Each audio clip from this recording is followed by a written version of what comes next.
Commentaire de saint Thomas d'Aquin sur l'évangile de Jean, chapitre 2, versets 23 et suivants.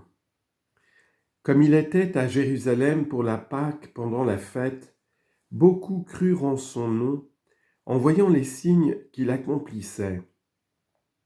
Mais Jésus, lui, ne se fiait pas à eux, parce qu'il les connaissait tous, et qu'il n'avait pas besoin qu'on lui rende témoignage au sujet de l'homme, car il savait, lui, ce qu'il y a dans l'homme. L'évangéliste mentionne maintenant le fruit qui a résulté des signes de Jésus, à savoir la conversion à la foi de plusieurs. Il parle de ceux qui ont cru en raison des miracles de Jésus, montre comment Jésus se comporta avec eux et précise la raison de son attitude. Beaucoup crurent en son nom en voyant les signes qu'il accomplissait. Le fruit qui provient des signes de Jésus est grand, car beaucoup se convertirent à lui, comme le dit ici l'évangéliste, parce qu'ils étaient frappés en les voyant. Remarquons pourtant qu'il y eut là deux manières de croire. Les uns, en effet, crurent en raison des signes et des miracles qu'ils avaient vus, d'autres en raison de la révélation des choses cachées et de la prophétie. Mais ceux qui croient en raison de l'enseignement, parce qu'ils sont plus spirituels, sont plus dignes de louange que ceux qui, plus grossiers et davantage dominés par le sensible, croient à cause des signes. Ceux qui se sont convertis ici apparaissent dominés par le sensible du fait que ce n'est pas à cause de l'enseignement de Jésus, comme les disciples, mais en voyant les signes qu'il accomplissait qu'ils crurent en son nom. Citation. Les prophéties sont pour les fidèles, les signes pour les infidèles, dit l'apôtre, première épître aux Corinthiens, chapitre 14, verset 22. Mais on peut se demander quels signes ils virent accomplir par Jésus, puisqu'il n'est fait à cet endroit mention d'aucun signe accompli à Jérusalem. À cela, on peut répondre avec Origène de deux manières. D'une part, Jésus a pu accomplir à ce moment beaucoup de signes qui ne sont pas rapportés ici, car les évangélistes ont sciemment omis bien des miracles du Christ. Leur nombre en effet était si considérable qu'on ne pouvait aisément les écrire. Citation. Il y a encore beaucoup d'autres signes que Jésus a faits. Si on les écrivait un à un, le monde lui-même, je crois, ne saurait contenir les livres qu'on en écrirait. Jean chapitre 21, verset 25.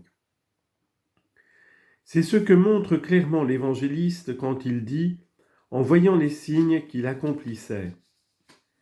Il ne les a pas mentionnés car l'intention des évangélistes n'était pas de rapporter par écrit tous les signes de Jésus, mais seulement autant qu'il était nécessaire pour instruire l'Église des fidèles.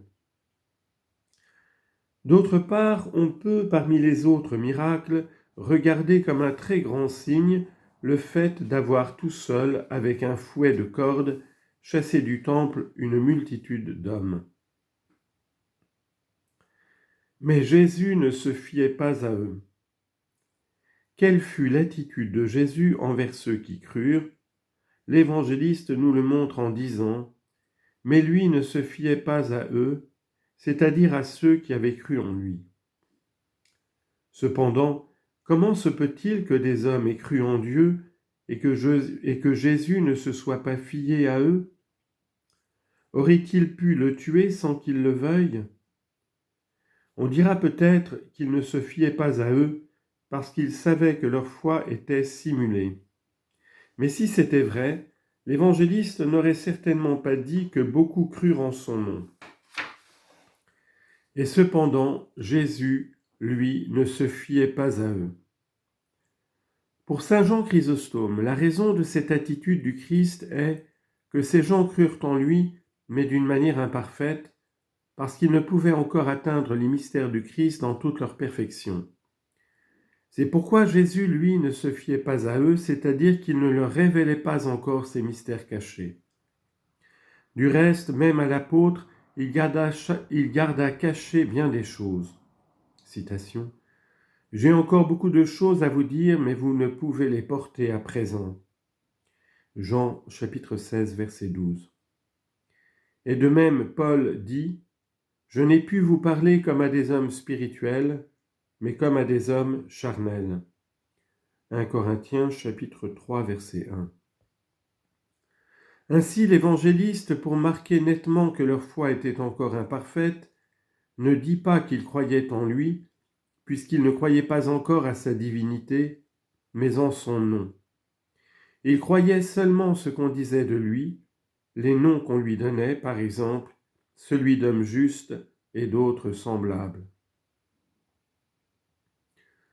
On peut aussi penser avec saint Augustin que ces croyants représentent dans l'Église les catéchumènes à qui, bien qu'ils croient au nom du Christ, Jésus ne se fie pas, puisque l'Église ne leur donne pas le corps du Christ. Ce corps dont aucun ministre ne peut produire la présence sous le mode sacramentel s'il n'a été consacré, et que de même nul ne peut recevoir s'il n'a été baptisé. Parce qu'il les connaissait tous et qu'il n'avait pas besoin qu'on lui rende témoignage au sujet de l'homme, car il savait lui ce qu'il y a dans l'homme. Jean nous donne ici la raison pour laquelle il ne se fiait pas à eux. Cette raison, c'est la connaissance parfaite du Christ.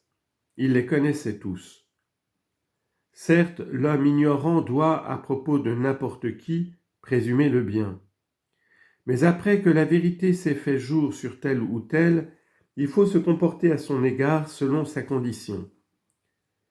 Comme rien de ce qu'il y a dans l'homme n'était caché au Christ, sachant leur foi imparfaite, ils ne se fiaient pas à eux. On nous montre ici que la connaissance du Christ était universelle, puisqu'elle s'étendit non seulement à ses proches, mais encore aux étrangers.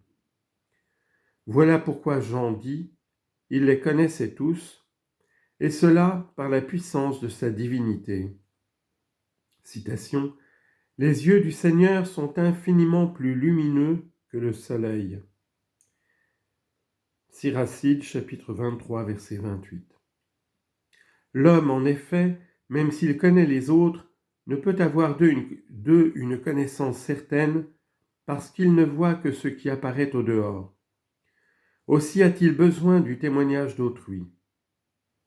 Le Christ, lui, connaît les hommes avec une certitude parfaite, puisqu'il regarde au cœur. 1 Samuel, chapitre 16, verset 7. C'est pourquoi il n'avait pas besoin qu'on lui rende témoignage au sujet de l'homme. Bien mieux, c'est lui qui rend témoignage.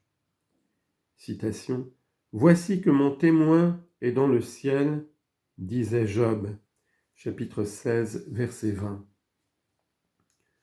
On nous montre aussi que la connaissance du Christ est parfaite parce qu'elle ne s'étend pas seulement aux réalités extérieures, dont la connaissance est imparfaite, et que même les hommes connaissent, mais aussi aux réalités intérieures, ce que l'évangéliste exprime en disant « Il savait, lui, ce qu'il y a dans l'homme », c'est-à-dire les secrets du cœur.